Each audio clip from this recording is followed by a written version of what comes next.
Hey everyone, you're listening to The Public Affair with me, Andrew G. I see someone different every episode, but do me a favor, keep it between us. Hey guys, what's going on? It's me, Andrew G, and welcome to another exciting episode of The Public Affair. I'm really grateful to have this next guest on, and I can't wait to get started with the interview. Before we get started, of course, I definitely want to thank you guys so much again for all your love and support of The Public Affair. With it going on this long and everybody still shows all their support, it truly means the world to me, and there's really literally no way that I can express how thankful I am to you guys. So thank you guys so much. That's all I can say. And if I can give the whole world a hug for watching The Public Affair, I would totally do it all in like one thing. Before we get started with this amazing guest, I definitely want to give a shout out to a few of our sponsors of The Public Affair. Of course, to Joe Olvero at Four Brothers Constructions. He provides custom home designs and renovations. He also focuses on roofing, remodeling, renovations, plumbing, tree removal, electrical work, and so much more. As you guys can see, 3 of his snacks were on this show these last couple episodes, and they just, they do such a good job at what they do, and Joe has been an avid supporter of The Public Affair. So thank you so much, Joe, for all your support with Four Brothers Construction. Make sure you guys hit them up if you need any of those services done. Of course, to Frank Biza with BNJ Refinishing. He focuses on resurfacing bathtubs, counters, sinks, tiles, and more to original showroom quality. Offers 5-year warranty on most work and has the best prices in town. And we all know that Frank never stops there because he also has Co-Town Tint, which is a mobile tint and detailing business that offers the best high quality film and products and will be all competitor prices. Frank has definitely detailed my car a number of times, and they do a flawless job, darling. And we all know that Frank can do so much more, because when you ask Frank, can he do it? He says yes. You can also contact Frank for inflatables like a mechanical bull, margarita machines, tables, chairs, a foam machine, and so much more. He makes all the parties lit. I love me some Frank Biza. Thank you so much for sponsoring this episode of The Public Affair with BNJ Refinishing and Co-Town Tint. Of course, to Plaza Waco, one of my new sponsors. They are the best outdoor event center in Waco. You can hit them up to book your next event, like a wedding, a quinceañera, corporate events, and so much more. They also host live concerts, so make sure you follow them on Facebook at Plaza Waco Rodeo, or call the number on the screen for more information and to book your next event. They definitely always have these amazing concerts going on at Plaza Waco, so make sure you guys follow them on social media so that way you know what's going on. Plaza Waco, thank you so much for hopping on the sponsorship train. I surely do appreciate it. You guys are the best. This episode is also brought to you by one of my new sponsors, Miss Rosalinda Perez with Rosalinda's Insurance Agency. She provides all insurance needs, including auto, home, life, and more. She also provides notary services as well, so make sure you guys contact her on the number on the screen, or follow her on Facebook at Rosalinda's Insurance Agency for your next affordable quote. Rosalinda, thank you so much for sponsoring this episode of The Public Affair. Of course, to David Santabanez, the #1 sales agent at Alinea Real Estate. He'll help you buy a home or sell your home. Make sure you follow him on Facebook at David with Alinea, or call the number on the screen, darling, for all your real estate needs. I'm so grateful to have this #1 realtor as a sponsor of The Public Affair. He is such a great guy, and I love me some David Santabanez. Thank you so much for everything you do for me, David. You are truly the GOAT. Of course, to J Petal and Poke with Junior Fuentes, Thomas Roberts, and the entire family, which definitely sounds so scrumptious for dinner right after this. They provide delicious, savory Japanese crepes and poke bowls. They also have handcrafted Thai roll ice cream for dessert. Choose from the menu or create your own like I do, because I love being in control. Check out their locations on University Parks Drive and Hewitt Drive, or place your order online like I do all the time at jpetaltx.com. J Petal and Poke, thank you so much for sponsoring this episode of The Public Affair. Of course, the Pollo Box and Audio with Jeffrey Monreal. He focuses on installation of stereos, door speakers, and audio systems. He also specializes in building custom subwoofer enclosures and much more. Jeffrey Monreal is definitely the GOAT and a longtime sponsor of The Public Affair, and I appreciate that guy so much for pimping my ride. You are the best. He does such a good job. Get with me after this. Yes, I got you. Yes. Okay, yes. Thank you so much to Jeffrey Monreal, and I can't go on without thanking the GOAT, Sid Rodriguez with Elite Barbershop. He's located on Hewitt Drive. You can download the Cut app or call the number on the screen to book him, and his delicious barbers will make you look delicious on anything that you ever want to do, whether it be an event or an episode of The Public Affair. Marcus Guerrero, Chris Reyes, Santos Cordova, D-Rod, and Isaac are all the greatest. I love those guys so much, and each of them got to put hands on my head, I think, at least once. So thank you guys so much for sponsoring this episode of The Public Affair. Elite Barbershop, I love you guys. More to come later. All right, guys, so like I said, I'm really excited about my next guest on The Public Affair. I've had a lot of people really request this person earlier in the year, and unfortunately, I never got to her, but I got to her this time. And I'd really like to, without further ado, welcome Miss Hope Balfa Mustakim on the show. Good job. I did a good job. I love the pronunciation. When I was doing my ads, I was practicing in my head. Nice. You got it. How are you? I'm good. I'm so good. Yeah, well, thank you for coming. I really appreciate you being here. Like I said earlier in the year, I've had a number of people say you should get this girl Hope on your podcast. And in the beginning, I'm not gonna lie, I was like, who is Hope? Like, why? Do you know what I mean? Yeah. And then of course in the beginning, I was only really interested in inviting hot dudes and trying to get them drunk and flirt why with not? them. You know, that was the public affair, and I got so much flack for that shit, girl. You know what I mean? Yeah. Like, why don't you have girls on this show? They caught you. Yeah, no, I was very open about it from the beginning. I don't know. Everybody That's the point of the show, acting, right? Okay. Now, and I have love for all my guests. Have I ever slept with any of them? No. Are they all hot? Absolutely. So, We stand. That's what we do. Okay. So yeah, I had a number of people say that I should invite you on the show, and I've definitely been following you on the social media. We had the opportunity to meet for the first time very briefly at the oh my God, he's gonna kill me for forgetting what the event was.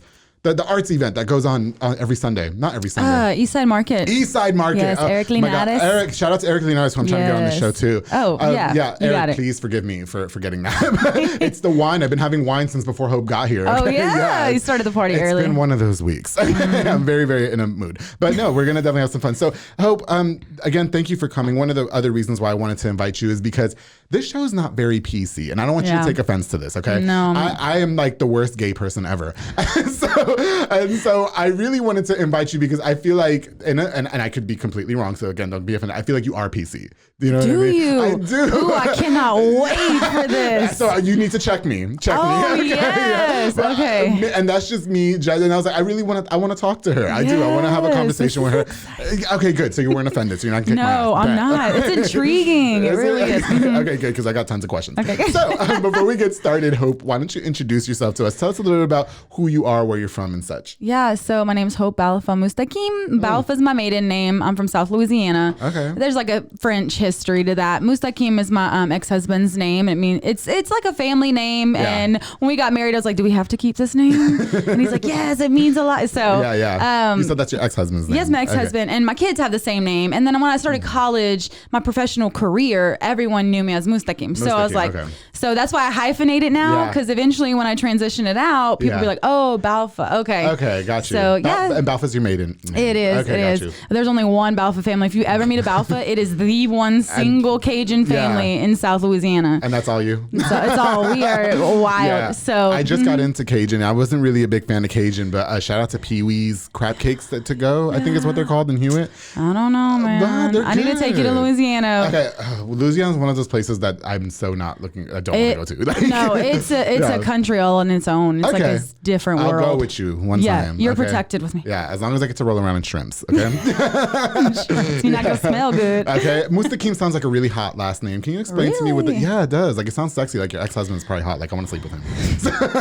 I'll let you decide. He's available now, right? Like he's your ex. Yeah. He. That's the drama of the. It's not me. It's you know. It's like you can't control when once you're not with someone anymore who they date, and so they get themselves into their own trouble. And but that's the best ones. I don't need. I'm not trying to be in a relationship with him. I just want him to come over and make then me. Then he might sign up for that. Maybe make me a Mustakim for a night, and then we're good, right? What does that last name mean? It's Arabic and it means the straight path.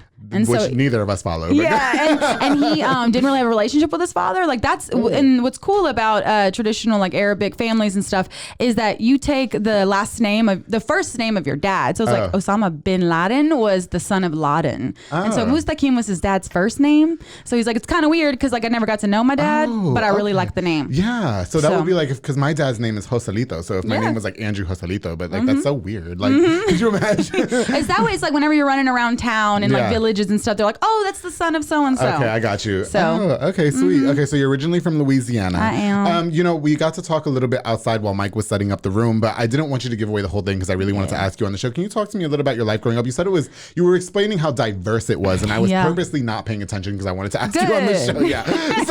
Strategy. That would sound terrible, but yeah, I wanted to explain to me what's going on here. Yeah, so I was and you know I go back to this all the time because I wonder what makes me the way I am in contrast to other folks that are less melanated. And so I'm like, what? So why am I? And I think it's because I grew up in like rural Lafayette in the country. Okay. Then you say Ara. What? Isn't that how they talk, right? Like. Say it again. I worked in customer service, and that when I asked them to spell something like road, they say Ara, and I'm like, oh, that's annoying. No, that sounds familiar. Yeah, okay. And so I moved, my mom, after their divorce, my mom moved us into the city of Lafayette. And so we were in schools it was like forced integration, which was great for me and people who needed more exposure to different cultures. But it was probably sucked for our friends that were being bussed across town into this school where they had to travel because they were busing kids from, the hood into this like kind of neutral area of town. So we were all coming in. But yeah, so when we came into the city, I mean, that school was wild. Yeah. It was, like fights was it and whatever. Different for you or? It was so different from our elementary school. Okay. But I loved it because I am hyperactive. Right. And so just all the drama, like everything going on, I was like, yes. You were kind of just soaking it up. Yeah. And like people were like, I had friends teach me how to fight because they were like, hey, because when people start running their mouth and they're like,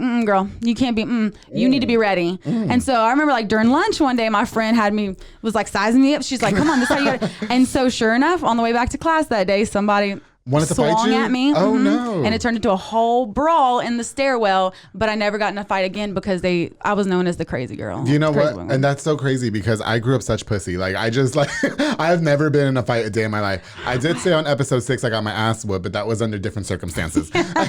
Were you drunk? The person was drunk. Oh, okay. There's a story behind that. I want you to watch that episode. But anyway, I did. But like everybody says, oh, but you got in that wife, but that was not a fight. Yeah. I let him whoop my ass because I do not fight. I don't want to fight. Well, I don't like fighting. I don't like fighting. Just never liked it. Like I will Me pop neither. off. It's sad. It is. I feel like it's such a degrading way of handling things. Like if I can't talk to you about a situation, you're not willing to have a conversation about it, then I just don't even want to deal with it. You know what I mean? Yeah, and it's one thing whenever folks are like, hey, let's meet up in a boxing ring and like let's duke it out or whatever.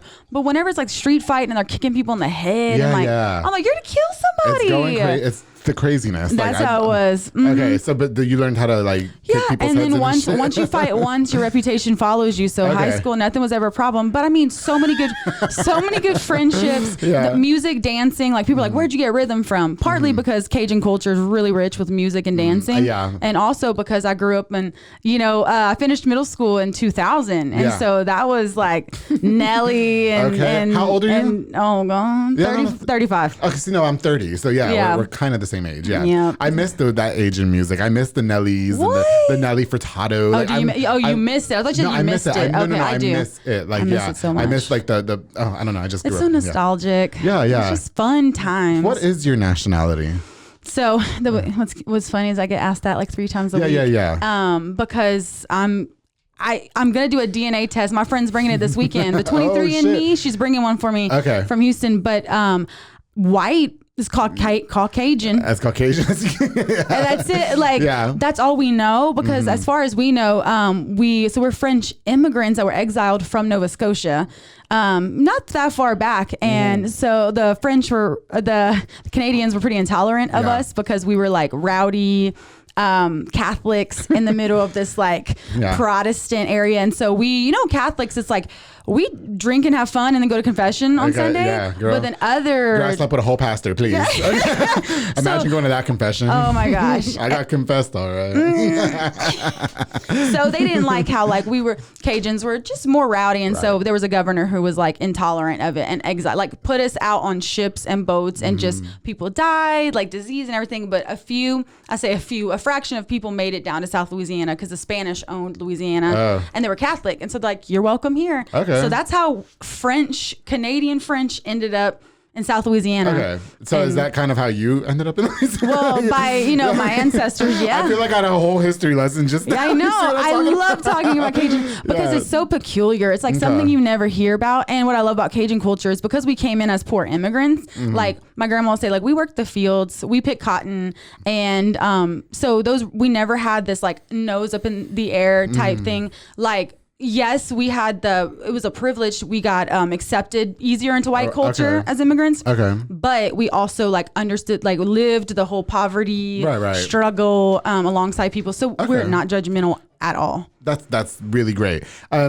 Okay, so I learned something new. I didn't know anything about all that. Yeah, I love it. Yeah, you definitely sound very knowledgeable about stuff like that. I think whenever you know, and I talk a lot about race, by the way, I think that the reason why I'm so comfortable talking about race issues and I'm not like threatened by, seeing Mexican flags and seeing other people celebrate their traditional, because I have such a strong cultural identity that isn't tied to being white or whiteness or Americanness. Okay. And so I think that's why people are like, man, you're so open. I was like, because I know who I am, but I think a lot of Americans only know America, hot dogs and hamburgers and that. And so not do hot dogs and hamburgers, because that's the best thing to have at a barbecue. Okay.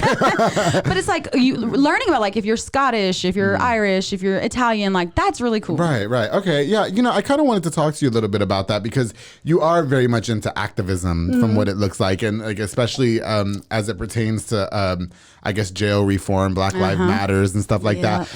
Do you feel like, and this is what I'm saying, I don't get too political on the show, but I really kind of wanted to ask this because I've always wanted to ask your type of person, if that, without sounding ignorant as fuck. No, dude, no. Like, do you ever face backlash? Because like, do you ever get people that say, how do you know what we're struggling with if you've never really had to, like maybe you haven't lived that? Do you know what I mean? So the crazy thing is the only people I get pushback from are, if it is a person that belongs to a minority, like it's a person that happens to be in power and grew up more privileged, like financially than me. So that irony is like the classism and racism, like there's like this overlap. But like as far as community members, families, like people who don't hold power, privilege, who don't come from any type of privilege in their family, people are like, thank you so, like people will literally stop me on Austin. I'm like walking, this guy's like, I love what you do. And I'm like, oh my gosh, I don't know you, but okay. And he's like, I'll follow you.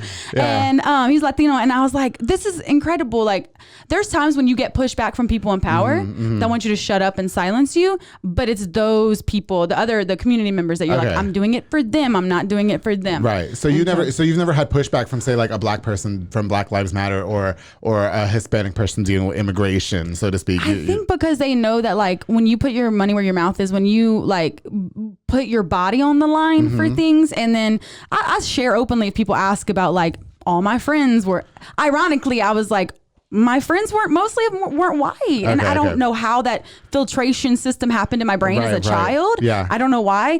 And so, but people they'll ask me like, hey, where'd you grow up? Or what do you, and I think it's just, as an immigrant culture, we did not judge and didn't think we were better than anybody else. So I came into the world with that mindset. And so I just like watched everybody's lived experiences they shared with me, and I kind of carry it with me. So I mean, no one, I think because they're more, that's the thing about like, especially immigrant population and Black folks is like, thank you for stepping up. Thank you for like, it's like, I'm humbled because people are so great. They're thanking me. I was like, no, I'm just doing the right thing. Okay, got you. Like, you don't have to praise. I'm like, man, it's like, I get teary eyed just thinking about it. Yeah, for sure. I think that was one of the things that somebody mentioned to me too. And at the time, like I said earlier on in this podcast, I try to stay away from the political things because, I'm all about like sex and rock and roll. Yeah. And, like. There is space for that too. Okay. And so I think one of the person said, she's really into activism as it pertains to like immigrants and stuff, which, I'm for immigration as well. Do I like go to rallies and stuff? No, like I don't even go to gay rallies. Like I said, I'm the worst gay person ever. I do. Which is great. You should. And we're going to talk about you being something in a second. But do can you talk to us a little bit about what you do as far as your activism goes, so you can kind of justify it here and now? Yeah. So my first introduction into immigrant rights, the movement, was I was a summer intern at Mission Waco in 2009. I mean, you can keep Waco loud. I did a podcast with them and I kind of went through the detailed history of how I ended up in Waco. But it's crazy. It has to do with like church culture, Bible college, church hurt. Houston was a church guys. No, just the attitude of like patriarchy, homophobia, like all those things.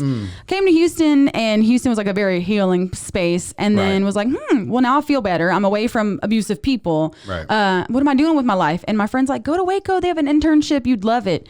It sucked me in. 2009 is how I ended up here. Really? And so I married someone who was on staff at Mission Waco. like a year later. And that sounds 10 months 10 months into our marriage, he was picked up by immigration at 7:00 in the morning. And totally unexpected. Like the floor fell out from underneath me because it's something that wasn't even on our radar. Oh wow. And so we're like, it's like a bad dream that doesn't end. Was he a Mexican immigrant? No, he's from Singapore. And so he has a green card. He's had a green card for 25 years at that point.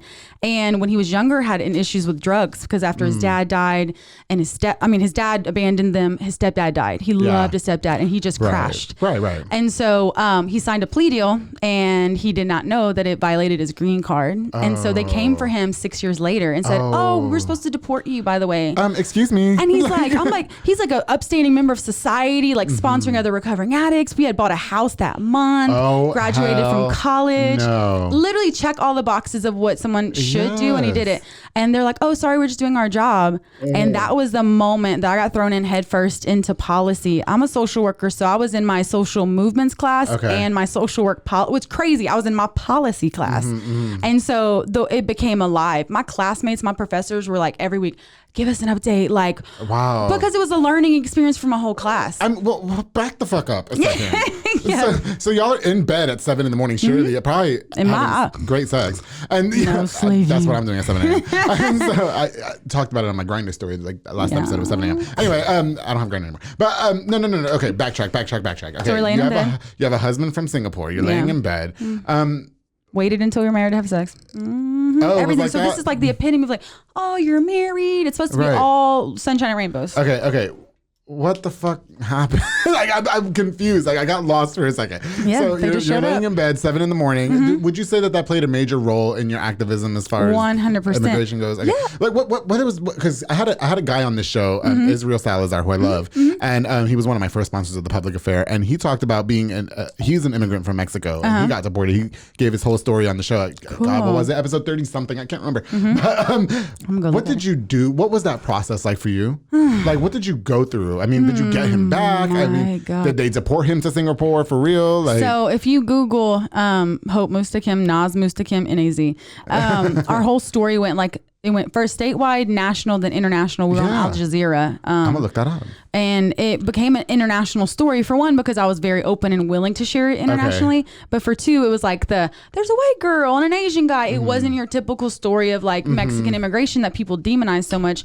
So I kind of took advantage of the fact that, they wanted to sensationalize it and make it look different and intriguing. I was like, cool, that's how we're going to win this. And so I just went after all the news, media, anyone who was publishing articles about other immigrant families. I'd email the editors and be like, here's my story. I'd write the whole thing for them. All they had to do was publish. And so I was just doing that middle of the night. I'm at home alone. I'm a young girl, like 24. Our house we lived right by Parkside. We bought a house on 12th Street.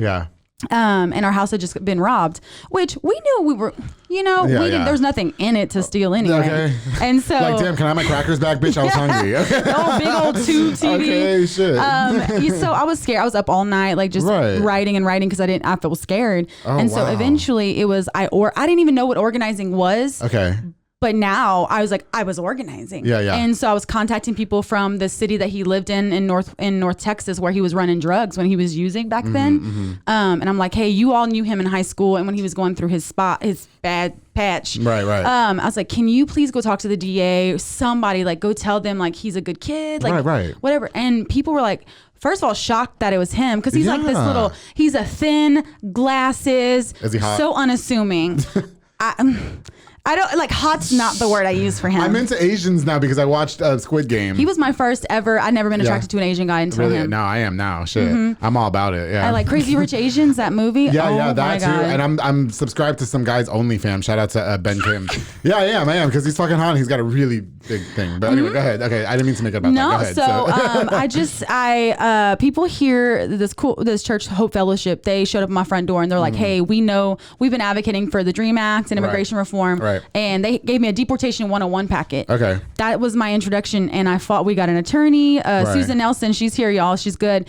Met with me for free, and she was like, listen, this is pretty much hopeless because he signed a plea deal for a felony drug charge. She goes, the one window of opportunity you have is that they did not advised him to meet with an immigration attorney first. Okay. So she said, you can reopen his criminal case. It's a risk because they could find him guilty and he goes to prison for 20 years. Oh, no. And so we had to choose between, do we reopen it, potentially get a lower charge, but potentially you go to prison, or do we just go ahead and get deported to Singapore and never see my family again? Because it was a ban. Like once he was deported, we move into Singapore. Let's go. So we were very Christianese back then, and we were just like, yeah, we're gonna.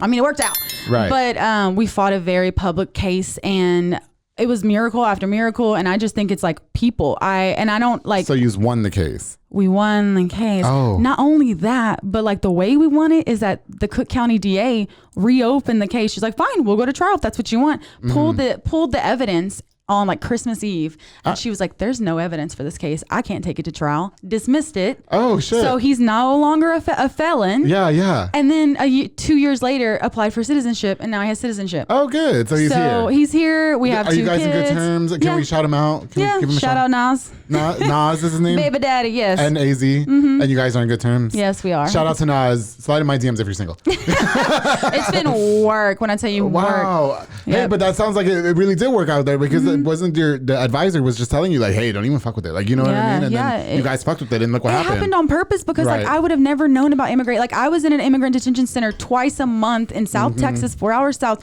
with all these families, babies, teenagers, wives, crying, grieving. Here I am with all these connections to media, to organizers across the country. We have a fighting chance, and I'm seeing all these other families who don't have a shot in hell. I got you. And they're bringing duffel bags for their dad. Okay, got you. Never to see him again. Wow. So when Nas came home 10 months later, I like that grief and that pain. I'm an empath. I'm a Pisces with a Cancer moon, Leo rising, obviously. I'm just a Cancer. You're a Cancer? I am July 3rd. Yay! Yes, I love Cancer. Yes. And I just took that with me. I love you. Go ahead. You're July 3rd. That's a Leo. Wait. No, I'm a Cancer. I didn't know that. I am a Cancer. Okay, well, I like Cancers. Yeah. We're very... I'm not emotional. You're good. I love this. Go ahead. Feeling watery sign. Do you need some more wine? Are you good? Sure. Yeah. We got some Apothic Red, darling. No, it's so good. Okay, but go ahead. What was you were saying? Yeah. So whenever we came home, I had like survivor's guilt, pretty much. Yeah. Like he was home and he's good at like tuning things out, but I was like in the bathtub like sobbing. Really? And I had a roommate because she had moved in with me to keep me company for a while, and she was there sitting with him. She's like, "Is she okay?" And he's like, I guess. Well, why were you still upset after the fact? I was like, we left them behind because it's 1,200 people are in that detention center, that one detention center. So anyone who gets picked up in Waco by ICE, they are sent to Pearsall. So it's like, and not only is like other local people, but it's just the fact that only 20% of those people had a criminal charge, and only 12% had any type of violent criminal charge. So I saw like 85% of these families going through it for no reason other than we have a fucked up immigration system. So I was like, I'm at home and I'm like, they're suffering for no reason. So your heart was just with other people. I mean, it wasn't enough that you got your husband out. No, you wanted more than that. Yeah, okay, gotcha. Yeah. So that's why. So we had already joined the Waco Dream Act Alliance.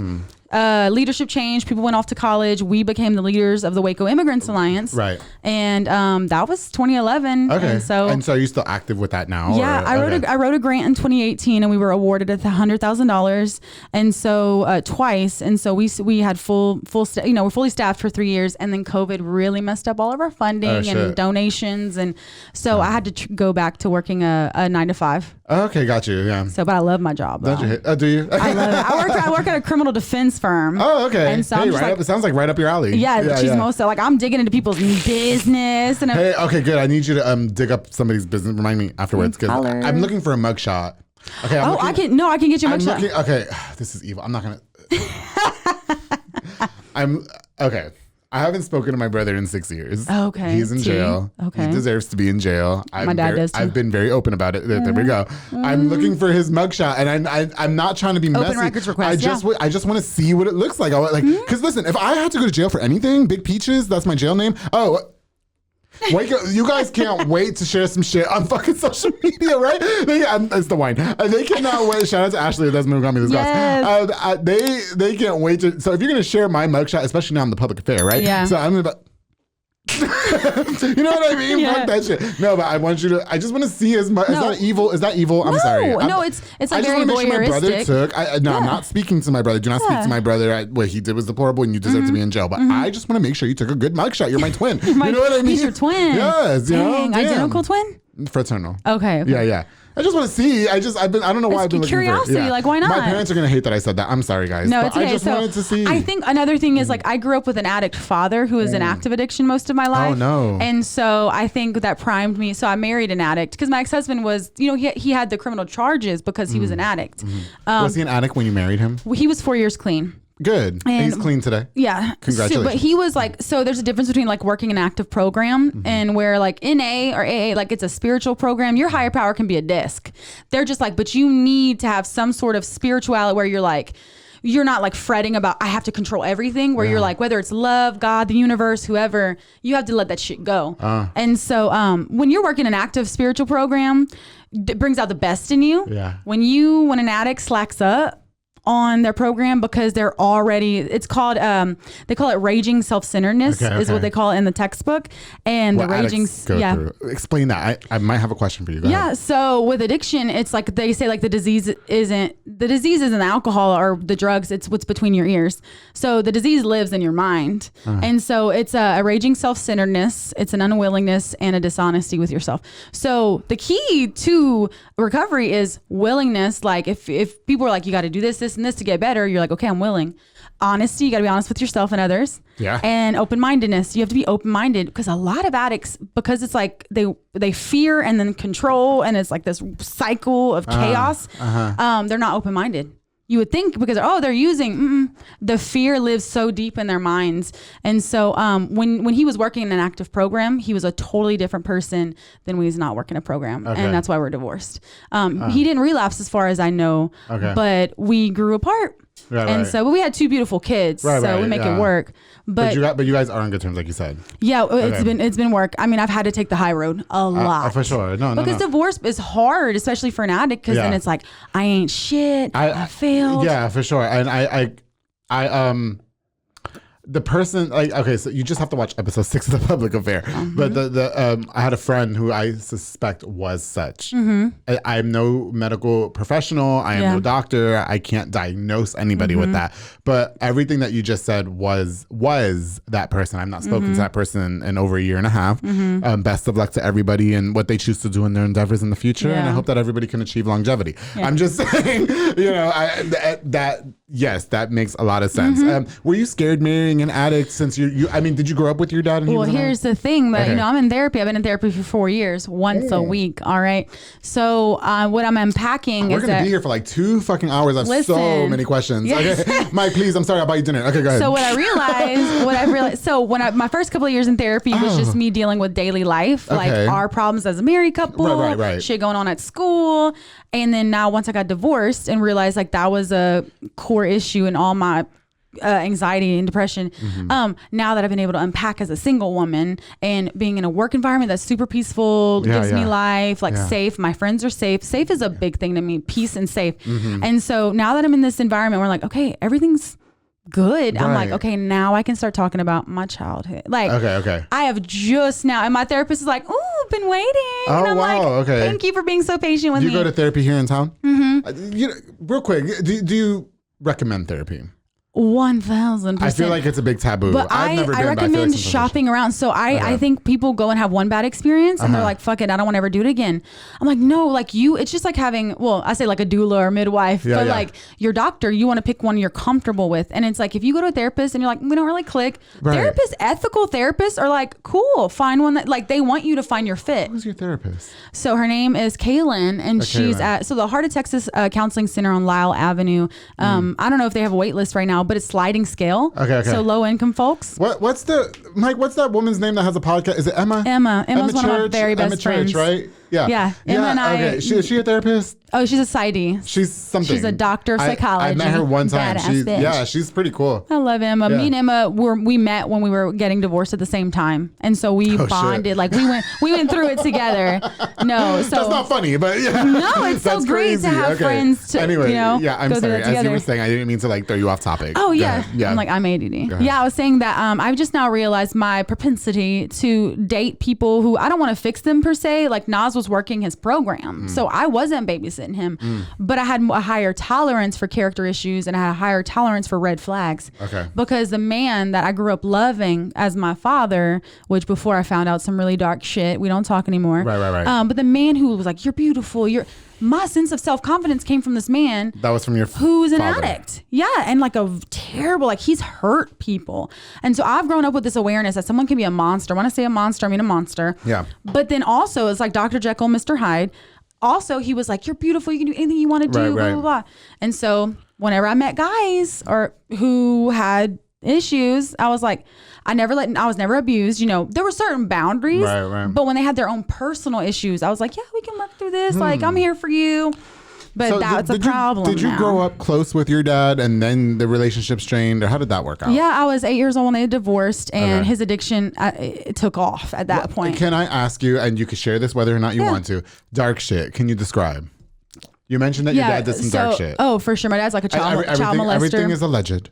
No, I've called the FBI on my dad before. Oh, okay. Your dad's a child molester. Okay. But then I also, that's the thing about it. Like I can see pathology. Like I understand my dad was also, this is not an excuse. If you have trauma, get yourself healed, right? But some people repeat that trauma.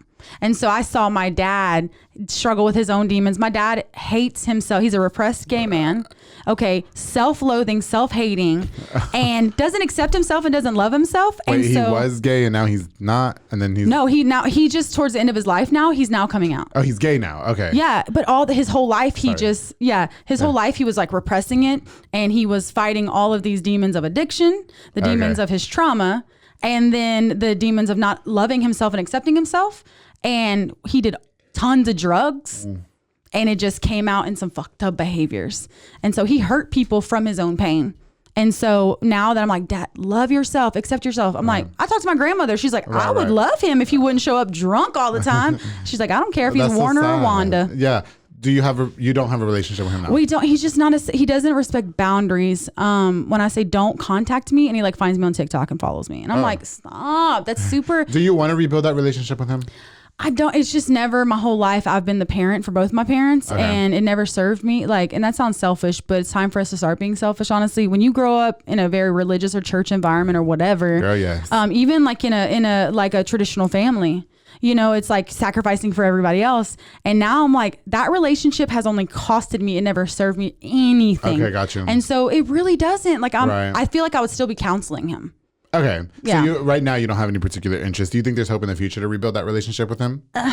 So I keep like distancing myself to see if he respects it. And right when I'm about to like text him, he's like, he creates a new Facebook and like starts following me. I'm like, stop. A new Facebook. I'm like, respect it. So it's like a boundary issue. Okay, so boundaries. I want to talk about that. Like, I am the type of person that when we have an issue, I need shit spoken about right now. I don't need fucking boundaries. Yeah. So when you say that you need, do you need time to heal from the pain he's caused you and other people, or what's going on with that? Yeah, and because he keeps perpetuating, like he's still hurting people. Okay. When you say hurting people, can you divulge? Like, he told. So then he's still using, for one. So when he's high, he like tells everybody his business because he's like confessional. Because I'm like, go to therapy. Yeah. So he tells my sisters, my cousins, or whatever. So he's still like in his apartment complex, for instance, because he's high. So now he's like being honest. He is pursuing young men, but like when they say, no, dude, I'm sorry, I'm not interested. He pursues, makes them uncomfortable, follows them around, grabs on them. Like he's been jumped and thrown in a pool before because he doesn't respect boundaries. And it's like this darling. Yeah. Okay. And so that is the thing is like, I don't. Yeah. No, shit gets real. That's why I said I am not PC. Okay. Thank you for clarifying as such. I take back what I said in the beginning of the episode. You can cut that out, Mike, if you want to. No, it's kind you of, can leave it's it kind on of there. dark. It's kind of dark. No, leave it. Can we leave it? Yeah. No, I I don't care. I just don't want to, either. I don't want to just. Girl, the public affair, we don't keep secrets. We keep it between us. Like, it's liberating for people to be like, their families, they think that they've gone through like something so sketchy and so dark and so embarrassing. Let me tell you something. I have never spoken about what my brother has done on this show. There's people who know what he did and blah, blah, blah. But I am very embarrassed at his actions. I will say that much. And my parents have a hard time. Specifically, my mother has a hard time with me not communicate. It's been 6 years since I talked to my only brother in the world. I do not have no sisters, no nothing. Yeah. And so when people ask me how my brother is doing, I say he's an aircraft supervisor at L3 Communications. Shout out to my best friend Jaime, because he is my brother.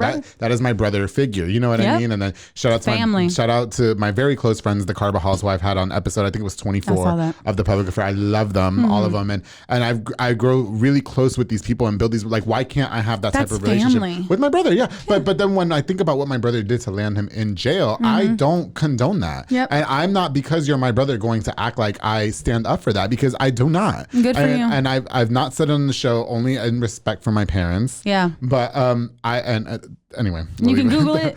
You can Google it if you want to. Yeah. I don't want to talk about it. I'd rather talk about either having hot sex with dudes that are on the low, or the public affair. If it's not making me no money, I am uninterested. It's like, listen to Emma's podcast, y'all. Yeah. She's got. Emma does have a podcast. Yes. What's the podcast? Oh my God, what's the podcast Sister name? Speak. Sister Speak. Okay. And it's all about this type of stuff. Yeah. We were just talking about it before. I did meet Emma Church.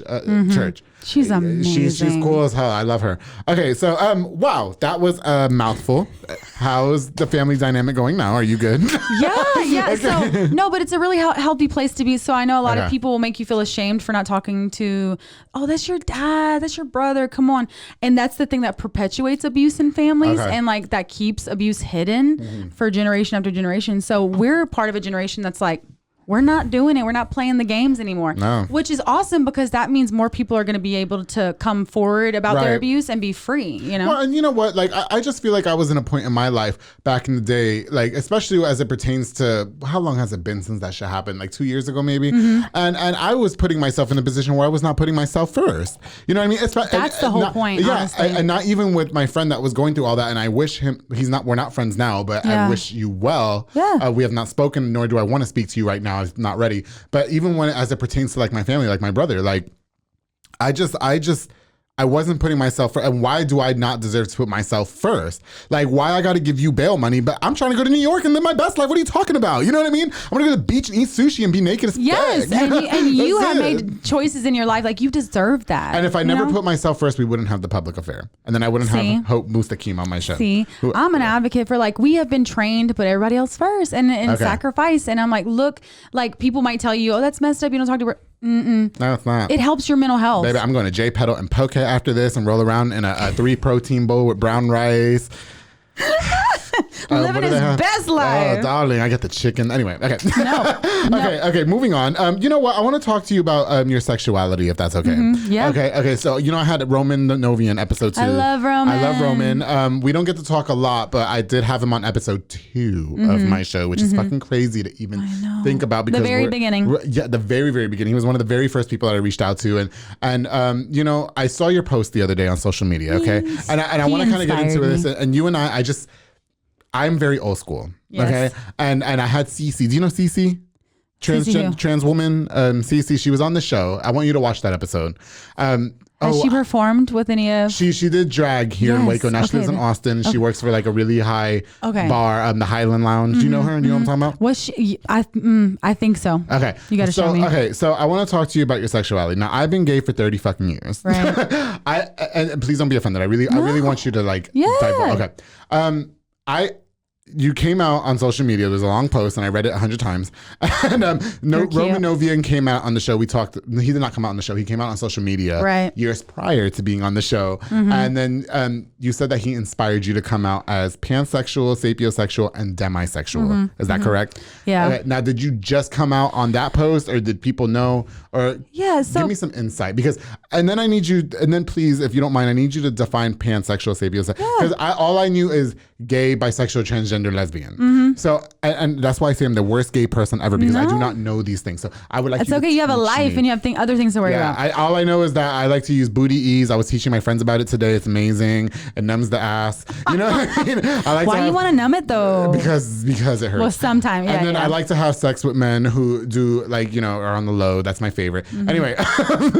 Understood. I'd like to divulge in this, please. Yeah, so I kind of mentioned it a little bit, but I come from a religious background, right? And so that had a lot to do with it. And then also your frame of reference as a child. If you have never seen a gay person in your life, you don't even know it's an option. Okay. So when I say literally no cartoons, no neighbors, no friends, I didn't even hear anybody joke about gayness until like late in high school, which is weird. I'm like a senior in high school, and they're just now joking about my friend from kindergarten, who I still keep in touch with, and he's always been like, he's done hair our whole life and everything. And they're like, oh, I think Chris is gay. And I'm like, wait, what's gay? Really? It was like that? School, yes. Oh, wow. And so I didn't even know that was an option. Ooh, excuse me. The wine. Now looking back, I was like, oh, that's why I stare at girls. Like, I just thought I was like...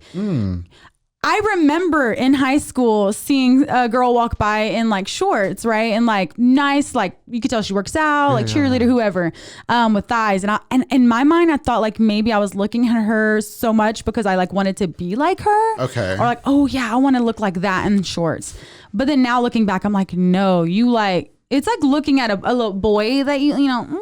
Yeah, no, when I was in middle school, I loved gym time because we had to change. And I grew up in Central Heights of New York, and it was predominantly Hispanic men. And that's right up my alley.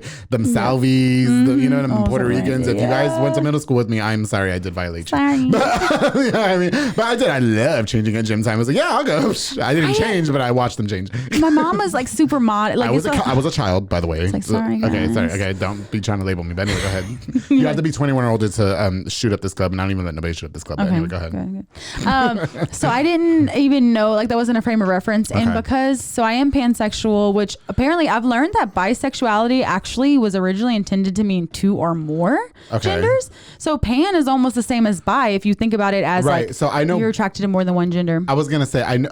See, that's what I want to talk about. I know bisexual as like, I believe that there are people who are born bisexual. I believe that there are people like, I really believe that I was born gay. And so, I believe that there are people who are attracted to both genders. When you say more than, okay, that's what I have questions about. What are multiple? Like, explain to me, please. So the way I heard pansexual described, and I think the reason why labels are important is because because everyone asks us questions. I agree. And we're like, it helps us articulate ourselves. And so pansexuality is more, which now going back, I'm like, oh, that's what bi meant. But pansexuality is like, gender is secondary. So you're attracted to a person, their energy, their spirit, their motivation, their drive, your chemistry. And if they're male, female, trans, but non-binary, whatever, that is just like secondary. You really like that doesn't matter is what you're saying. Yeah, it like doesn't weigh in. Okay. For me, like sometimes with straight men, that does weigh in because of just, not because they're straight, but because of toxic masculinity in our culture. So it's not that they're straight, it's that a lot of them have been so inundated with these patriarchal ideas about women and gender roles, and me being docile and domestic and, and so that the baggage comes along with it. Okay. In Waco. Especially in Waco. So you can be attracted. So I'm just attracted to people. You're attracted to. I think from what I understood on the post, as far as pansexual goes, you're attracted to like energies and the spirit of people. Yeah. So like what kind of energies? And I don't want you to feel like I'm judging you. I never have a problem with questions. As a gay man, I need to understand this because I don't understand that stuff. I just remember the 4 letters, and so and I'm a little tipsy right now off the fucking Apothic Red. I really need that J pedal. But no. Okay, so you're attracted to energies, like clarify that for me, please. Like what kind of energies? Like I don't understand. Yeah. So I think the broader picture is like, how can you be attracted to all these different people? Right. So. Because even whenever you're attracted to men, you still have a preference for like what their personality is like, or if they're a lazy bum, or if they're driven, or if they're this or this. I just happen to attract the lazy bums that I gotta go pick up, and they give me magic cards when we're done fucking, and then they say have a good time. I don't want to talk to you no more. Then my friends make fun of me for that all the time. Shout out to Maro, Israel, and Jay. I love those guys, but they make fun of me all the time, and I'm like, that happened one time ever. Jeez. So in theory, we had really good sex, by the way. I will say. Hey, we stand. It was fucking awesome. I wish he wouldn't have just blown me off. Anyway, go ahead. ahead. I just want to have sex. Like, there's no way. Can I just clarify? Yeah. To that person, if he ever watches this, there was no way we were ever going to be together. Right. Like, you don't do anything. You're disabled, but you weren't disabled that night at my house. You don't have no car. You don't have no place. Like, how do I bring you around my friends who are accountants, business owners, Pokemon masters, Soko soccer players? How do I bring you around them and say, this is my boyfriend so-and-so? I'm not going to even put out his business. Boyfriend so-and-so, and he's a disabled. stay-at-home boyfriend. But he wasn't disabled last night when he was tossing me around that my memory foam queen mattress, darling. Memory foam Serta, darling. Yes. With the cooling factor. Anyway. Yes. Anyway, so I just want to, but my friends, they give me shit. I love my friends. Shout out to Israel Carbajal, Jay Carbajal, and Mara Maldonado. They give me shit for it all the time. They sound amazing. I love those guys to the death of me. But anyway. Yeah. So even whenever you're like totally gay, like you still have certain things you like in those people.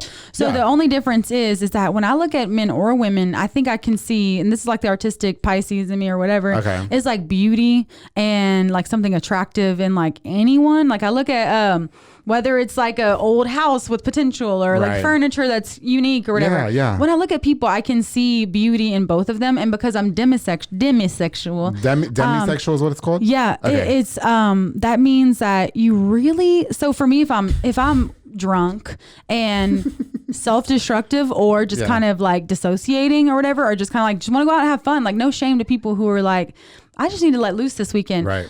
Yes, I can be attracted to people, but like my sober, real state of like true attraction and deep attraction, I have to have an emotional connection to really have this like the type of sexual connection that is not shallow to where you actually remember it like a week later, you know, like it's not just functional. Maybe my partners remember me. Yeah. I put it on them. I bet you do. That's why they get attracted so quickly and they have to leave me. Look at you. Because they've fallen in love. I got that piece. So it's like, and Mike, I'm sorry, darling. I wish that he's like laughing. As you were saying. Yeah. So, whereas you're like, like guys can fall for me because of XYZ. That's how a person who is demisexual knows they are, because we don't really develop any type of attachment or like, there has to be this, like sex is more like a function. And we're more in our head, like, yeah, we're having fun, blah, blah, blah, it's over, it's done. But for us to really, really enjoy it and be in our bodies and to really be present, we need to have like a connection of some sort. So is demisexual, is that where you're just, is like a fling thing? Like, or we're just having sex because it's fun? Or? No, so demisexual means that you have to have a sexual, a connection, like an emotional connection with someone to be attracted to them. Emotional. Like you have to connect in some way that's not just sexual. Oh, okay. Yeah. So like, which isn't everybody, right? That's like, not everybody's like that. If you don't have no papers and you don't speak no English, you can have sex with me all day. Like, I don't give a fuck. But like you might have some sort of like there's something where you're like, you don't speak English and you need papers, and I can provide something in that relationship. You bet. You know what I mean? And I'm gonna fight for you for immigration because you got that piece. But no, okay, no, I sapiosexual. Define that for me, please. So sapio is whenever you're attracted to intelligence, which kind of goes hand in hand, right? So if somebody is smart, you think that's sexy. Because I'd be falling for dumbass niggas. No, somebody's dumb. I'm like clank, lockdown. If somebody's dumb, you don't. Yeah, no. Not even when I'm drunk. Like, no. But those are the ones that got the best piece, though. I remember effing this guy, and he stole my Nintendo Switch, that fucker. Hey, no peace words to that. He was dumb as fuck, and he was fresh out the pen, and he wanted to. I know I have bad taste, and he wanted to mess around though, but it was so good. And then he stole my Nintendo. I was like, "Why'd you do that? I thought we were gonna make this a regular thing. Now I can't talk to you." Hey, he's in jail now. I don't know why he went to jail. Stealing other people's Nintendos. Okay, damn it. If we see his kids, I'm gonna fucking fight them. Like, that's my Nintendo, bitch. You know what I mean? But no, he stole my fucking Nintendo. It took me a long time to tell that story. I was so embarrassed. Anyway, okay. So that's how you know you're not sapiosexual, because you can be attracted to people who aren't very smart. Right, and I just label, and I agree with you when you say that. I think labels are important, because I've talked to plenty of people that say that they don't think that that's important. But I think that I'm just gay. I'm just gay as fuck. Yeah, like, you know which what I mean? is awesome. Yeah, I feel like it whittles down my pool of people. Right. People are like, how can anyone ever satisfy you? Because if you're pan and you're demi, I'm like, that's the thing. Like, once I like you and you fit all this, like, I'm loyal as if, because I know that there's not everyone out. I don't think grass is always green on the other side. Right. And so listen, I'm just gay. And if you are an immigrant that needs some papers and you don't speak no English, you can slide right in these DMs. And I live by myself and I keep it between us, darling. Oh, you are an icon. Okay, I try to be. Okay, well, but thank you for clarifying that. I will say that I still don't fully get it, but I feel like it's not for me to get there. I feel like that's your journey. Yeah. I don't want to offend you. I want to what is the part that you feel like you're kind of you don't understand yet? Well, okay. Just the terms in general, like the vocabulary terms in general. Like I do, and I talked about it with Cece. That's why I really want you to watch this episode or that episode. Sorry, I'm starting my words. But I just feel like as far as pansexual, sapiosexual, demisexual, all the sexuals, even the non-binary, like I just didn't understand it because I personally feel that this is just me, and I respect everybody in their decisions and what they want to do. If you think you're a fucking tiger, that's cool. You know what I mean? Like I know I'm that bitch. I'm a paid bitch too, and I just happen to be that bitch. But like I just like for me personally, like I don't understand how somebody identifies as like nothing, like a non-binary, like a non-binary. Sometimes I feel non-binary. Like there are times where I want to dress like sweats, hoodie. Sneakers and see, so for me, I just feel like it's like a lot of masculine energy. But I carry a lot of masculine energy. Okay, gotcha. Which is why guys don't really jive with me very well. Really? Yeah, because I'm like an alpha. Can I ask you this? Have you been with women before? Yes. Really? Okay. Yes. That's why I had the kahunas to come out because because I wasn't like fake. When you're barely coming into it and you're eroticizing it and you're just like fetishizing it. Right. That is super annoying for me. And I know everybody goes through their journey, but whenever people are like, "Oh, I only do threesomes or I only get with married couples or I only do like unicorn thing." Okay. That's like fetishizing. But I'm like, "No, I've had relationships with women." Okay. Yeah, because for me, it's all about energy. Like I am a little bit into astrology and energy and everything. And so I know part of my healing from religion and from everything else was like being like, no, who you are is perfect. Like the God who made you, whoever that is, like you're perfectly made. Right. And so I do carry a lot of masculine energy. And see, that's why when I say that, I don't get into the politics about it because I feel like if that's how you feel, then do you. Because even as a gay man, I will say I've been very fortunate where I don't feel like opportunities were taken from me because I was gay. I don't feel like I was ever like my family did not give a fuck. Like that's awesome. My best friends, the guys my straight friends were all placing bets on when I was going to come. So I've been, now that doesn't make me naive to what's really going on in the world. The violence but I just feel very fortunate that I've never had to deal with that. Do you know what I mean? Yeah. But then I also like I feel like I betrayed the community because I not in that particular sense, but for this one instance, I don't relate to that person that's going through having a hard time being gay. But at least you understand. But you understand. I acknowledge it, but I don't know what to tell you because I didn't have a hard time being gay. Like, was it hard accepting myself as gay? Absolutely. Like, I didn't come out to my best friend Jaime, who's a straight man with his beautiful wife Lupita and their beautiful son, who's straighter as straight as an arrow. That was the hardest person to come out to because I didn't think he was going to accept me. But he also comes from a family and a community where that's not accepted. And so then we go through the challenge of us being like a brotherhood. Yeah. You know what I mean? And then he even tells me like it's not something that like we accept, but I love you because you do so much for me and you've always been there for me and my family, and that's my bro to the death of me. Yeah. And so, but for me, I don't understand. I can't go to like the kid that is being bullied for being gay or the family threw them out for being gay. I don't know what to tell them. As a social worker, I'll tell you that what people in crisis or in trauma or suffering need is not like words of advice or perfect words. All they need for you to do is sit with them and hold space. Right. Okay. Like you just let them talk. Let them so you don't have to have it all figured out. Right, I got you. You can just be with them and let them know they're not alone. Right. Can I ask you a funny question? What do you prefer, men or women? The hard truth is women. Women, really? Yeah, because I think because like the overlap between culture and society and toxic masculinity is it ends up being that.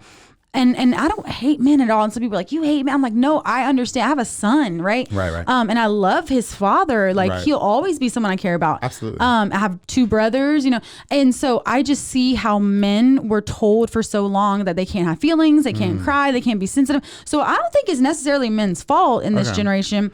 but it is what it is. Like, I'm done making excuses for people. Just because I understand why you're dysfunctional doesn't mean I have to accept you into my life. So I don't hate men, but I know that so many of them still have to unpack all of that. Like, I can't cry, I can't be vulnerable, I can't be feminine at all. And so the reason why I think I prefer women is just because it's easy. It's like natural. It's organic. It's God, I feel so opposite. Really? I feel like, because people are always like, you should try women. Like, I do not try. You should try men, bitch. Like, you know what I mean? Like, we put it down. But it's like people telling me you like women because you haven't found the right man. I'm like, no, I like women because I like women. Yeah, no, and that's good for you. So you just like you like men. Yeah. So, but you don't consider yourself like a full blown lesbian. You consider yourself pansexual, sapiosexual. Well, here's the thing about sexuality in the spectrum is like every single day I'm asking myself questions about it. Okay. Where I'm like, do you feel like you've come to terms? Yeah, I was gonna say, do you feel like you've come to terms with who you are as far as sexuality goes? I've come to terms with the fact that I'm definitely not straight. Okay. And that I don't have any reason to hide it, and that I want to make other people feel safe and include. And I'm okay with, like, as life ebbs and flows and our society changes or whatever, like, I'm okay with shifting and changing. But I do still ask myself, like, are you still, because of, like, we talked about, like, you will date people who have all these red flags because you're kind of used to it. And I'm like, am I still giving, do I feel like I have to give men a chance, or do I really, am I lying to myself about what I honestly feel is home for me? Okay. But then again, like, then I meet a guy and I'm like, cool, we vibe or whatever. But I'm like, okay, you vibe, but like, do you see, and in my heart of hearts, when I'm honest with myself, me and my kids talk about it too. I'm like, my life partner is a woman. Okay. So I feel like I can still be attracted to men, and we may have like experiences with men. But you and the woman? Yeah. Okay. But I feel like because I'm just open-minded. No, hey, I just got into where I kind of want to try a threesome. I'm not even gonna lie. Not with no chicks. I can't do no chicks. Do it. I'm so sorry. No, I can't have no women involved. I've had a guy who told me that he wanted me to screw his wife, and I said, "Nah, bro, I can't do that," because he screwed me, so he thinks I should screw his wife. I said, "No, I can't do that." Like, I'm sorry. Like, you deserve to be able to say your own boundaries, right? And people are like, "Why don't you want to do it?" Why and I got annoyed. I was like, "Why do you want me to F your wife?" Like, I cannot do that. Like, I'm not going to. I don't want to. She's not attractive to me. Not she's beautiful. It's not just her. It's just her. It's her parts. Like, there's nothing I want to do. Like, vaginas are nasty to me.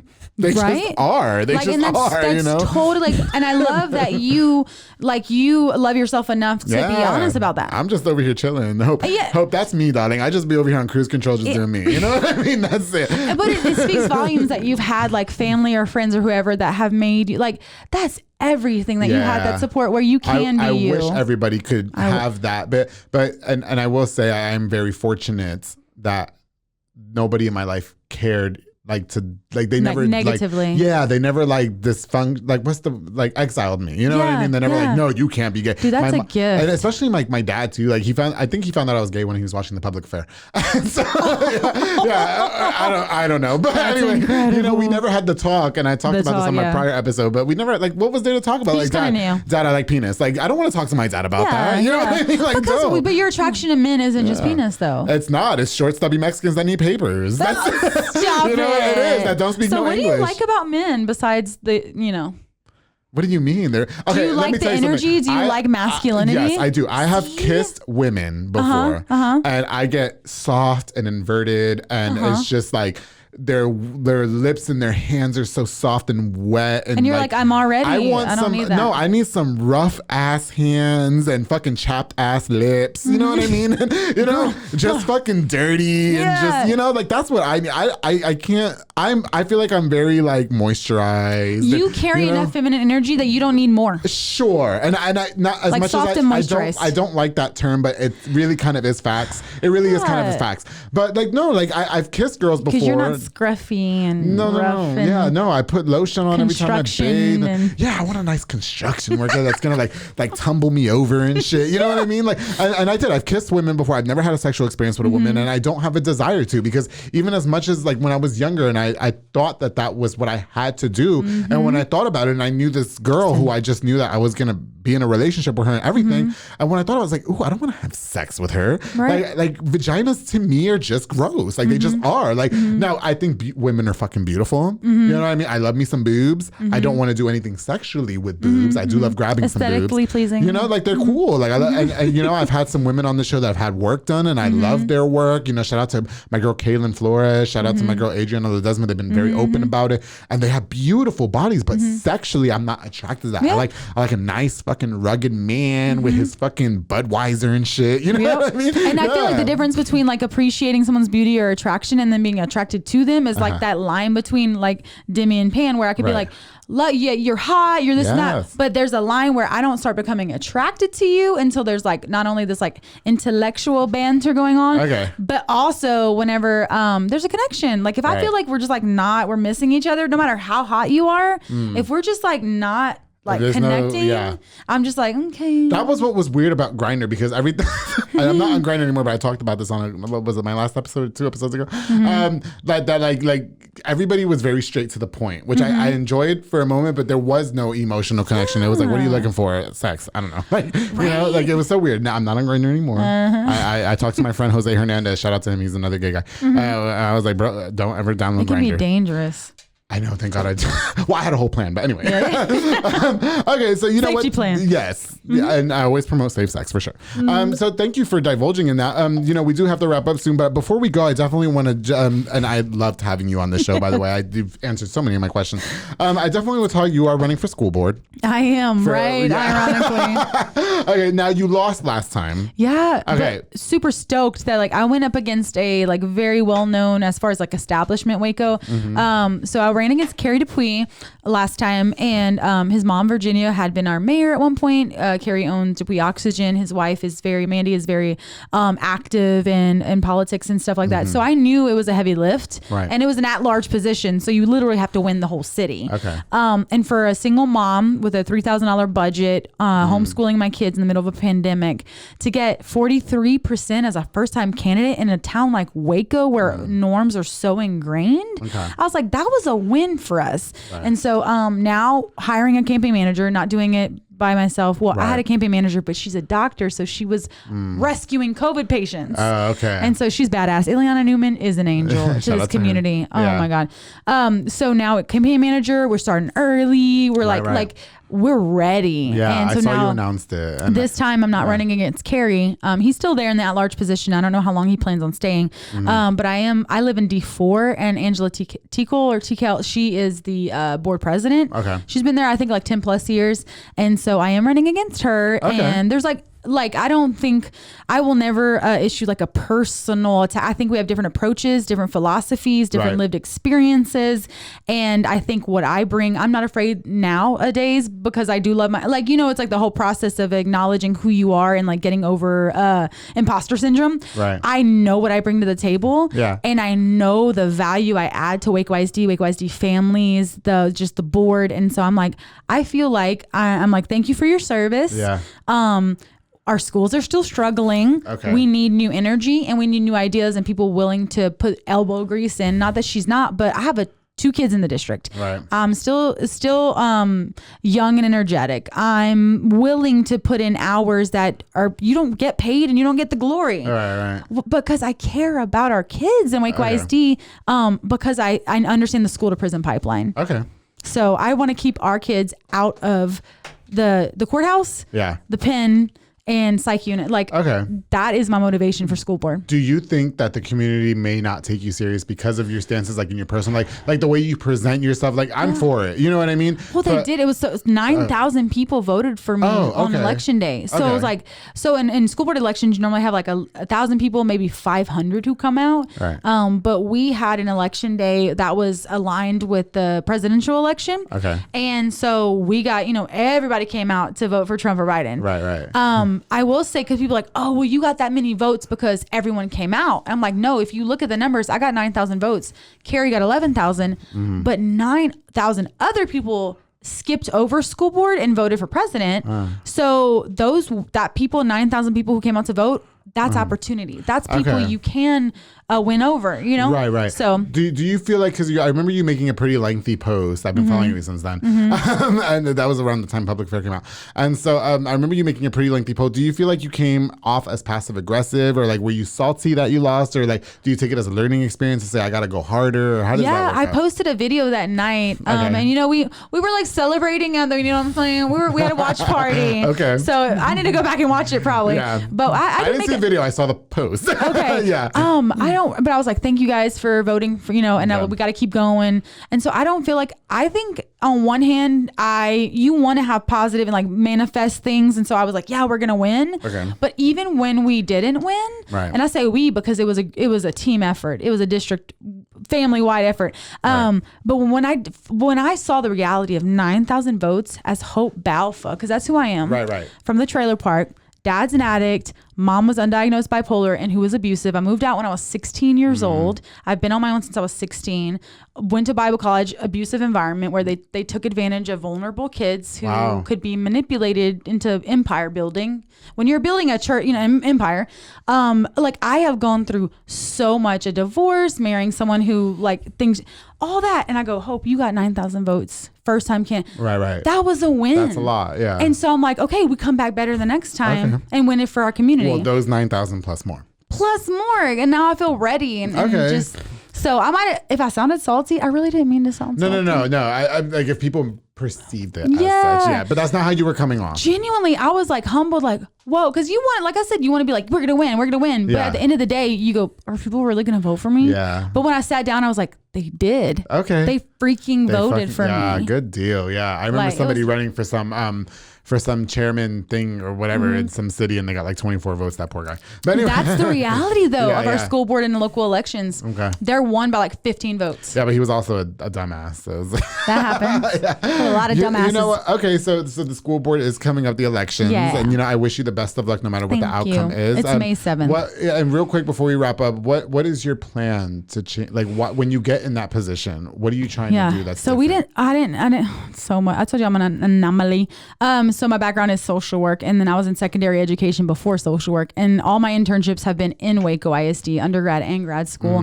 And so I was a GA, and so I researched campus culture and how to improve struggling schools. Gotcha. And so I come with a lot of research and evidence-based practice, and I know that when we center, like communities have neighborhood schools like Alta Vista or South Waco Elementary, and when you pour resources into these campuses where parents are coming by foot, kids are coming by foot, you can do dance classes, Zumba, ESL, you can do whatever, and school becomes a place where parents feel welcome. They don't feel like I'm being blamed because I sleep late because I work a second job at night. Like parents feel welcome, they feel valued, they can bring input, you value them.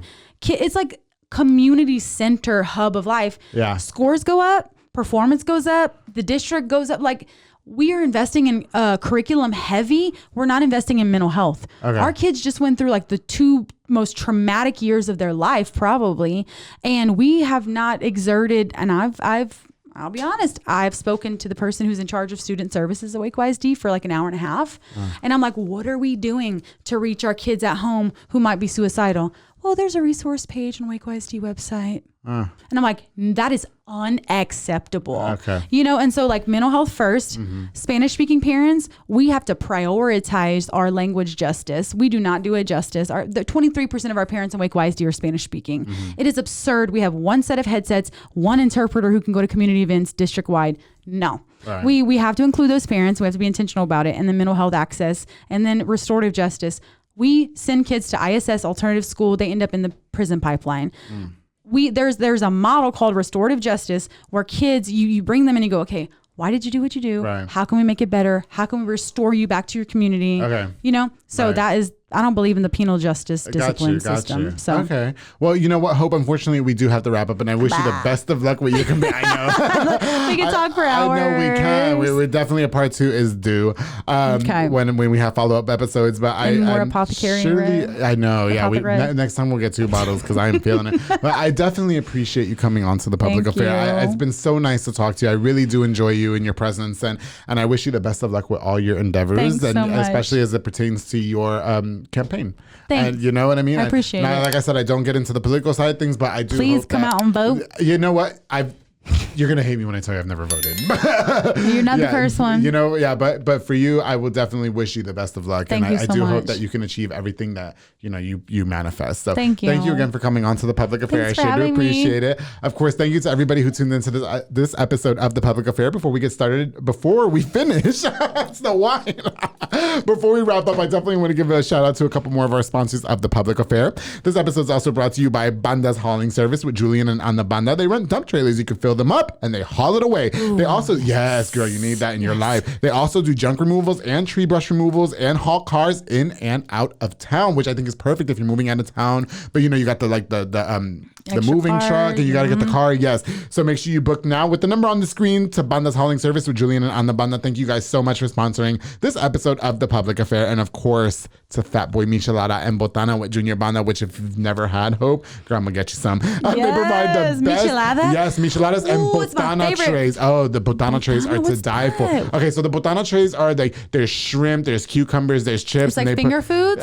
Kind of, yeah. And they put the salt and all these sauces in it. It's so savory, so delicious. They're locally operated. Make sure you get the best and not the rest, darling. Fat Boy Michelada and Botana, my boy Junior Banda, thank you so much for sponsoring this episode of The Public Affair. I truly appreciate it. This episode was also brought to you by Soco Soccer Academy with Dominic Gutierrez and Ariana Gutierrez. They're located on Franklin Drive. They offer team, small group, and individual skill training. They also specialize in soccer training with Dominic, so he'll teach your kids how to be true soccer athletes. Make sure you follow them on Facebook at Soco Soccer Academy and at Soco254 on Instagram. Thank you guys so much for sponsoring this episode of The Public Affair.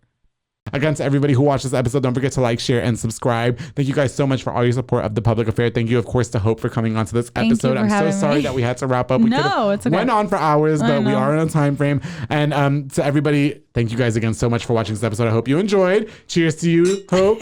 Cheers to Waco and everybody who watches The Public Affair. And don't forget, darling, to always keep it between us. Hey. Yes, I don't have any more wine.